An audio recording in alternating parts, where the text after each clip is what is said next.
কেন আপনার চুল পড়ে যাচ্ছে, পড়ে গেলে কি করবেন? খুব কমন। আমি বলবো চুল পড়ে গেলে চিকিৎসায় ভালো হয়। প্রথম কথা মনে রাখবেন, যদি আপনি নিয়ম মেনে ওষুধ খান, ভালো খাবারগুলো খান, তাহলে আপনি অবশ্যই মনে রাখবেন যে আপনার চুল গজাবে। তবে আমরা অধৈর্য হয়ে যাই, কিছুদিন ওষুধ খায়া বন্ধ করে দিই। চুল পড়ার অন্যতম কারণ হলো আপনার অতিরিক্ত টেনশন, ডিপ্রেশন, স্ট্রেস।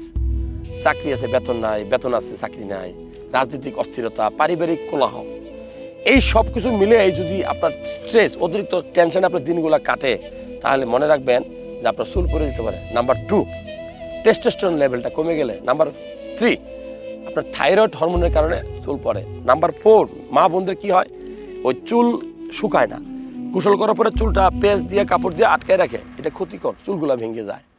অনেকে আছে, অনেক মা বোন আছে রাবার ব্যবহার করে, রাবারের ব্যান্ড টাইট, চুল ভেঙে যায়। ভাই চুলের আঘাত দিলে চুল ভাঙবে, পড়বে। অনেকে আছে টিকটক কাটিং মারে, অনেক বেরঙের রং বেরঙের রং লাগায়, তারপরে পার্লারে গিয়ে অনেক অত্যাচার করে চুলের উপরে স্ট্রেট করে না, এরকম আছেন অনেকেই ক্যামেরাম্যানরা।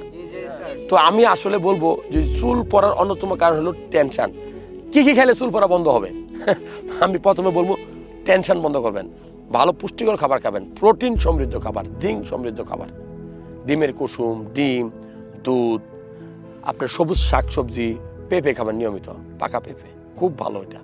মাশরুম খাইতে পারেন, ঠিক আছে, কাঁচা রসুন খাইতে পারেন, কাঁচা আদা খুবই গুরুত্বপূর্ণ।